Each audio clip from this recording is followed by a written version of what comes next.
Nuevo bloque en Entre Líneas. Decíamos en la presentación del programa que nos íbamos a ocupar del COVID, de la pandemia, de cómo está la situación hoy en la provincia de Córdoba. Tercer día consecutivo en que se bate récord de casos en una jornada, ¿sí? Veníamos de récord el martes, récord el miércoles y hoy se vuelve a superar la marca, 2.640 casos registrados en la provincia. 108 de esos 2.640 corresponden a Río Cuarto, a la ciudad.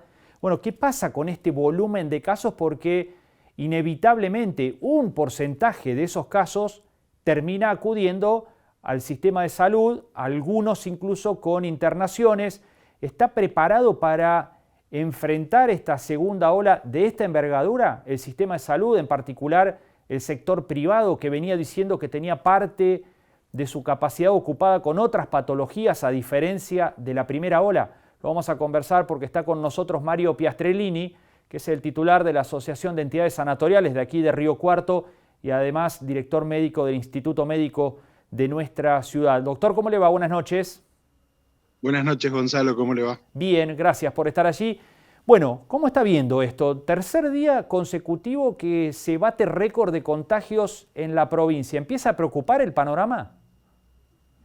Seguro que preocupa. Que esté pasando esto no sorprende porque, como ha pasado en el resto del mundo, la segunda ola ha sido, en general, el doble de casos que la primera. Y en ese contexto nosotros tenemos que esperar lo mismo. Nosotros, la presentación de esa curva puede ser más empinada, puede ser más abrupta, pero bueno, cualquiera de las dos modalidades, o sea, que esté sostenido un número de casos moderado durante mucho tiempo o que hayan muchos casos de repente, cualquiera de las dos vías va a saturar un sistema que tiene un número finito de camas, ¿no? Doctor, el hecho de que se sostenga en esa altura, esa curva, anticipa de que va a haber un caudal de pacientes que van a empezar a llegar a las clínicas y hospitales de la provincia, ¿no? Todos los días se están internando pacientes, ya sea en camas de baja complejidad o camas críticas, y un porcentaje de ellos termina en ventilación mecánica.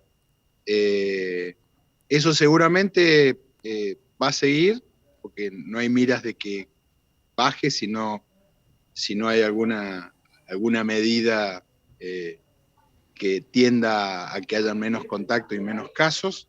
Y bueno, el sistema se va a tener que ir adaptando, abriendo corredores, porque la saturación no es permanente. Las clínicas tienen horas de saturación y bueno, en esos casos no pueden recibir pacientes, o lo recibe el hospital o lo recibe otro corredor, y bueno, hasta que puede tener unas camas y puede recibir, esto es una cuestión de hora a hora, y bueno, los sectores que están con menos porcentaje de ocupación recetarán camas, recetarán pacientes, disculpen, y otra cuestión es que de a poco creo que van a ir bajando el número de camas ocupadas de patología prevalente no COVID, que eso seguramente cuando una curva aumenta, creemos que algo de lo que se demanda de servicios de salud de patologías no prevalentes empieza a bajar y empieza a dar lugar a esas camas. Pero bueno, eso es una cuestión que uno lo vamos a tener que ver. Esto es toda una suposición. ¿Cómo están hoy las clínicas en esa combinación de patologías no COVID y COVID? ¿Qué nivel de ocupación tienen entre todas, en definitiva, que es lo importante, ¿no? Sí, un nivel alto, y como dije, hay clínicas que por momentos tienen todas sus camas críticas y sus respiradores ocupados, y van haciendo lugares o porque hay óbitos o muertes o porque hay altas, y bueno, se van desocupando y van tomando pacientes, y es una hora a hora, es hacer revista de sala 2 o 3 veces por día, y bueno, hasta ahora como dije ya en otras oportunidades, el hospital está haciendo un muy buen trabajo en cuanto a amortiguar y a hacer retén de esos momentos de zozobra del sistema de salud privado, y reciben pacientes, y bueno, y hay veces que los pacientes que son de localidades periféricas, por ahí si están cerca de otro corredor y hay lugar, en vez de venir a nuestra ciudad, son derivados a otros centros como Villa María, Río Tercero, Altagracia. Uh-huh. ¿Están conversando o creen que es necesario empezar a definir alguna restricción adicional en este momento? Eso no lo decidimos nosotros. Nosotros lo único que hacemos es comunicar cuál es nuestra situación de ocupación al ARGIS, y bueno, y tenemos un grupo donde se comunican si hay camas o no hay camas, y ahí hay personas que son del Ministerio de Salud y de la Secretaría de Salud, y me parece los que tienen que definir esas cuestiones son ellos en función de los números de cada región y de la provincia, y cuando ellos vean que la reubicación de pacientes o el uso de otros corredores empiecen a saturar y hay una saturación a nivel provincial, me imagino que ellos oportunamente, el Ministerio de Salud y el gobierno tomará sus medidas. Uh-huh. ¿Cree que eso va a ser inevitable en algún momento, a futuro, en las próximas semanas?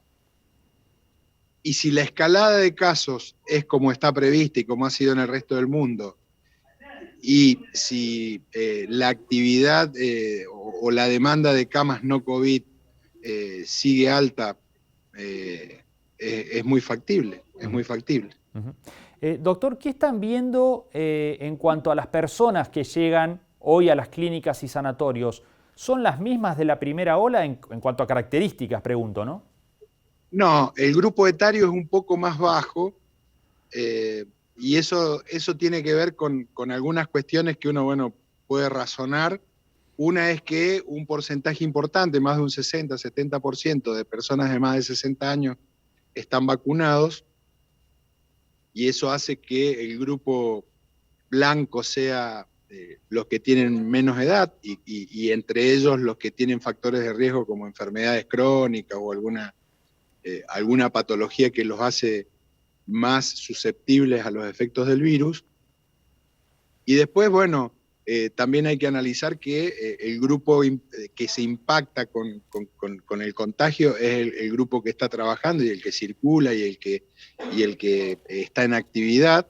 Entonces también es lógico que en ese grupo etario veamos a pacientes que se complican más.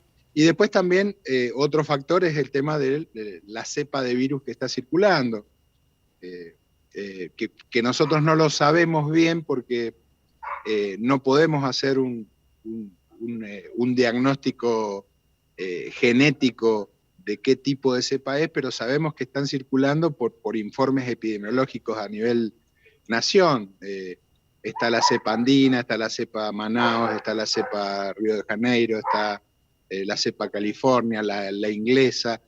Cada una tiene una característica distinta en cuanto al nivel de contagiosidad, y algunas, bueno, tienen algún grado mayor de virulencia, y bueno, eso también están contribuyendo probablemente a que aparezcan casos de personas más jóvenes que están afectados en forma importante y requieren terapia intensiva.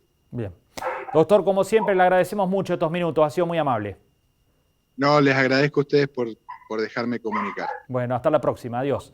El doctor Mario Piastrellini, el titular de AESA, de la Asociación de Entidades Sanatoriales de aquí de nuestra ciudad, y director médico del Instituto Médico Río Cuarto. Analizando un poco el panorama, ¿no? Complejo, porque naturalmente la escalada de casos va sumándole presión al sistema de salud, que tiene su capacidad limitada, naturalmente, para dar respuesta a esta situación, no descartando de que si estos números siguen evolucionando hacia arriba, como ocurrió en muchos lugares del mundo en la segunda ola, bueno, haya que tomar más medidas restrictivas que las que tenemos en la actualidad.